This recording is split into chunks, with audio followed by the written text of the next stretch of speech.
Un homme qui, dans sa vie de père, n'aura pas eu le bonheur de tenir son bébé, de lui donner le biberon, et le sein. Je te jure, ça va mal finir. Qui fait l'ange fait la bête, dit Pascal, Voilà. on connaît. Et elle connaît aussi. Pascal. On cite trop de gens, on peut pas parler normalement sans faire du name dropping, tout va. Excusez-moi d'avoir lu des livres. Excuse-moi d'avoir lu des livres. Vous sous-entendez quoi avec ça?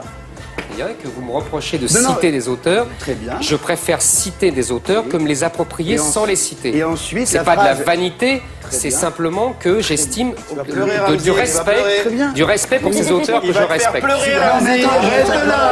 Il va te faire pleurer. Quand j'entends là, ces fans là, dans les trucs, ils commencent les meetings par on est chez nous. Bon, d'abord, moi je pense qu'eux aussi ils sont chez eux, mais s'ils se mettaient tous en grève, vous verriez un peu comment on aurait du mal à circuler en taxi, à ramasser nos poubelles. Il y aurait plus de Lino Ventura, il y aurait plus de Michel Platini, il y aurait plus de Zidane, il y aurait plus de Soufflé. Mais vous êtes comme Tapi, vous êtes un ringard Dupond-Moretti. On se croirait dans les années 80 Dupond-Moretti. C'est des arguments bidons des années 80. Mais arrêtez avec vos arguments des années 80, c'est terminé. C'est terrifiant. Mais oui, mais je suis désolé. Mais vous êtes pas là pour dire que ce que je raconte c'est bidon. Si. Non. Parce que si les Arabes demain et les émigrés et tous les gens qui sont venus ici se barrent, vous êtes dans la merde pour faire votre ménage. Vous avez compris? C'est un argument de bidon, de bobo, de bourgeois qui a besoin d'esclaves. J'en suis ravi de pouvoir débattre avec lui et moi aussi de vous dire les yeux dans les yeux ce que je pense de vous. Parce que c'est pour ça que j'ai accepté. C'est parce que je pense que Yacine Balatar n'est pas un humoriste qui fait rire personne. À part sa mère parce qu'elle est indulgente. Mais il y a des règles où on n'a dit pas les mamans, pas les fringues. Ah non, mais votre maman, elle a tout mon respect. Non, mais elle a tout mon respect. Justement, elle rit à vos blagues, c'est ce qui prouve un sens du sacrifice extraordinaire. Non, vous êtes l'incarnation paroxystique et caricaturale de ce que j'appelle le journalisme féminin. C'est-à-dire que vous ressentez, vous aimez, vous sentez, vous embrassez, vous cajolez, vous pénétrez, vous êtes pénétré, que sais-je. C'est comme ça que commence votre livre, c'est pour ça que je le dis. Et ce ne sont que émulsions sentimentales et psychanalytiques à foison. J'adore quand vous êtes comme ça. Mais moi aussi, j'adore quand voilà, c'est parce que c'est vraiment votre livre, c'est en fait tout ce que je déteste. Vous n'avez rien compris à la politique. J'ai tout compris. Écoutez, je suis les politiques. Avant vous, vous n'étiez pas nés quand je suivais les politiques. Oui, bien sûr, depuis mon bureau. Mais bien sûr, tu parles comme ils s'y reconnaissent. Si. Je les connais un peu mieux que vous, les politiques. Je crois pas, donc, ouais. Non, mais moi, je couche pas avec. Mais enfin, ça va pas. Mais je croyais avoir vu Madame Obono empêchée et interdite de dire Vive la France, qui refusait de dire Vive la France à la télévision. J'ai vu Madame Obono organiser des réunions interdites aux Blancs. Où a-t-elle vu la République là-dedans? J'ai vu Madame Obono dire tout son amour pour Mohamed Merah, qui tue des enfants juifs comme ça avec un pistolet sur la tête. Ça, c'est Madame Obono. Et Madame Obono vient pleurer parce qu'on se moque d'elle dans un journal, dans une fiction. Mais on rêve. Mais moi, je vais vous dire, je pense que non seulement on a le droit de se moquer de Madame Obono, mais on a le devoir de combattre Madame Obono. Vous oubliez qu'il y a des départements comme la Seine-Saint-Denis où c'est uniquement des prénoms islamiques qui sont en tête. Prénoms islamiques. Et absolument. Bah oui, des prénoms islamiques. Mohamed, c'est un prénom islamique, ça sort du Coran. Bon bah oui, ça sort d'où? Et donc Marlène, c'est un prénom quoi? Bah c'est un prénom chrétien. C'est un prénom chrétien, Marlène? Bah oui, ah non, c'est pas un prénom qui figure ça vient dans le d'où calendrier alors d'après chrétien. vous? Bah ça n'est pas, à l'origine c'est un prénom d'origine allemande et ça n'est pas un prénom qui figure dans le calendrier chrétien. Regardez le calendrier. Mais parce que je suis curieuse de savoir à quel jour est la Sainte Madeleine. Pourquoi ce serait Marie-Hélène? Parce que c'est évident. Et pas Marline de l'allemand. Mais non, mais bien sûr que non. Et que normalement, chez moi, en tout cas depuis une loi de Bonaparte qui a malheureusement été abolie en 1993 par les socialistes, on doit donner des prénoms dans ce qu'on appelle le calendrier, c'est-à-dire les saints chrétiens. Bon. Alors, je m'appelle Absette, moi. Eh ben, votre mère a eu tort. Ah bon? Ma mère a eu tort.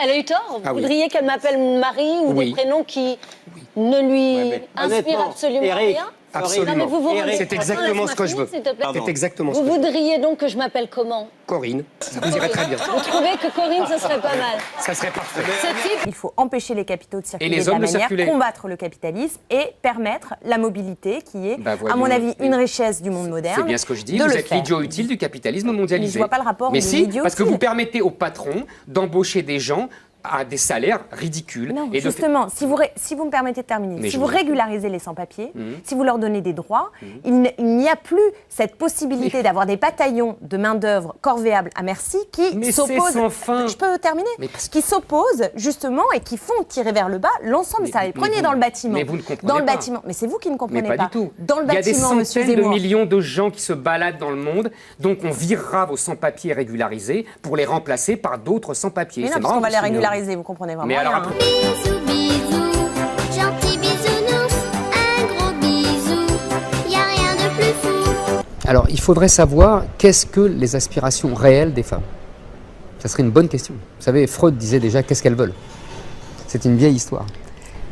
Apprendre, travailler, être libre de s'épanouir et de développer.